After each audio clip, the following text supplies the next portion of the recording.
Yo soy Velázquez Durán. En esta ocasión hablaremos de aguinaldo, tanto en su parte laboral como en su parte fiscal. Empecemos por la parte laboral. ¿Qué es el aguinaldo?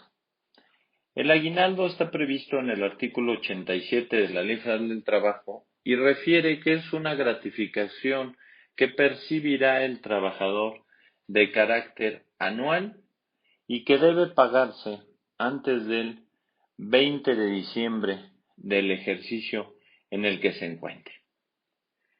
Y los trabajadores tendrán el derecho a un equivalente de 15 días de salario por lo menos. Aquellos trabajadores que no hayan permanecido durante todo el ejercicio, es decir, los que se hayan incorporado durante el ejercicio, tendrán una percepción proporcional a esos 15 días de salario como tal. Lo importante aquí también es qué días debemos considerar dentro del aguinaldo. Hay ciertas ausencias que se consideran tiempo laborado para el aguinaldo. Por ejemplo, primer, primer caso, la incapacidad por riesgo de trabajo se considera tiempo laborado. La incapacidad por maternidad, tiempo laborado. Las vacaciones, tiempo laborado. Y los permisos con goce de sueldo, tiempo laborado también.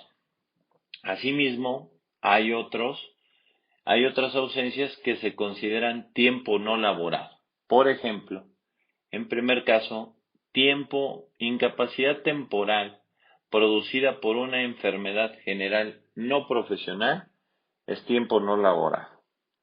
Segundo caso, alistarse y servir en la Guardia Nacional no se considera como tiempo laborado. Tercero, por ser designado representante de organismos estatales y federales, tampoco se considera. Y por último, por arresto y prisión preventiva del trabajador se considera no laboral. Asimismo, otras ausencias también que se consideran no laboradas son las faltas injustificadas, los permisos otorgados a los trabajadores sin goce de sueldo, y la tercera y última, la suspensión por medidas disciplinarias. Existen algunos casos especiales planteados en la Ley Federal del Trabajo.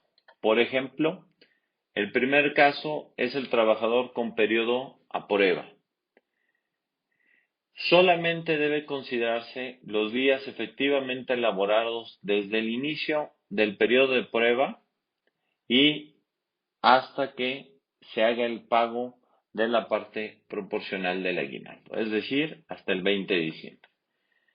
Segundo caso, trabajador con capacitación inicial, igualmente los días efectivamente elaborados desde el inicio de la capacitación inicial. Trabajador por temporada, los días efectivamente laborados durante cada periodo en el que presten sus servicios. Y por último, trabajadores en contingencia sanitaria.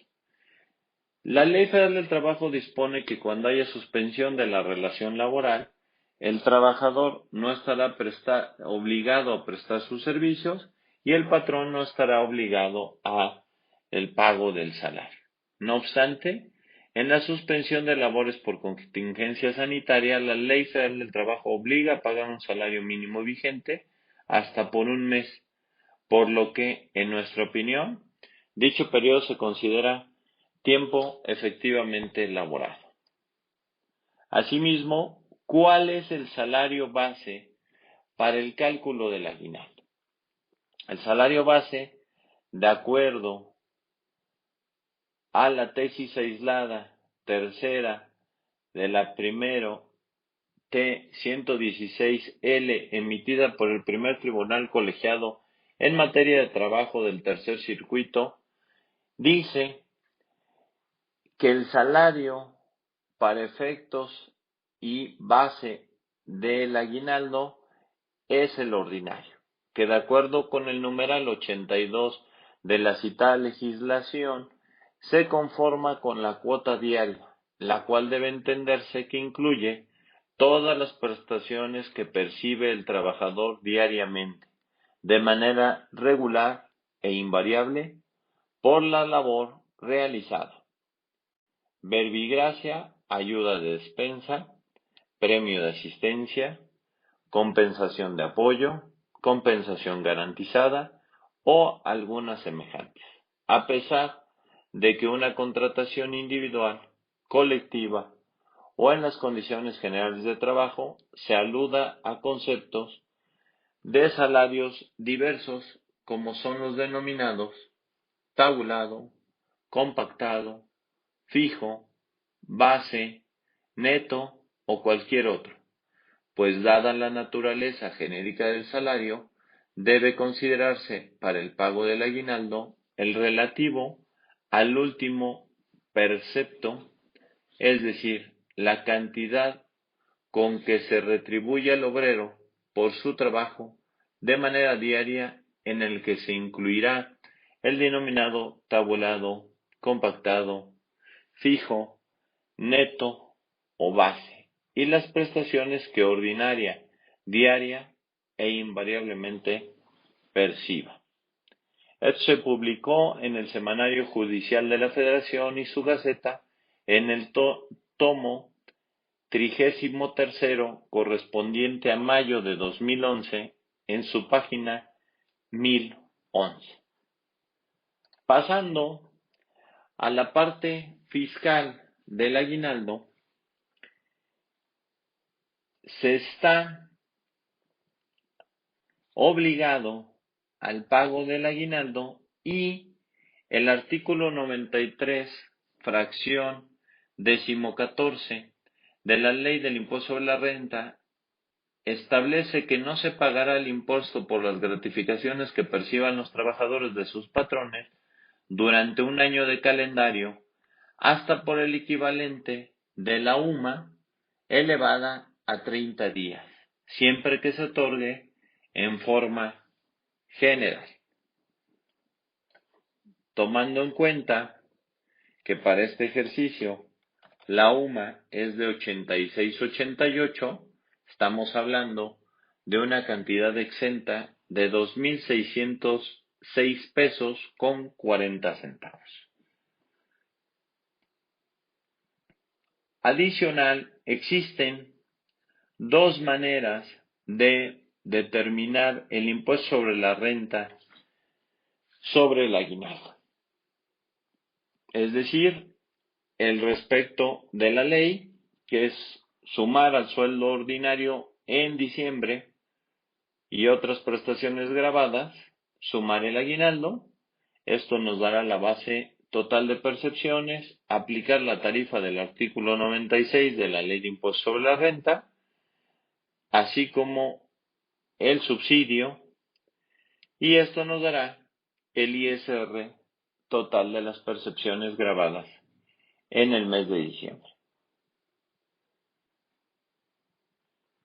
Existe otra mecánica que se establece en el reglamento de impuesto sobre la renta que dice que al aguinaldo grabado habrá que dividirlo entre 365 días del año.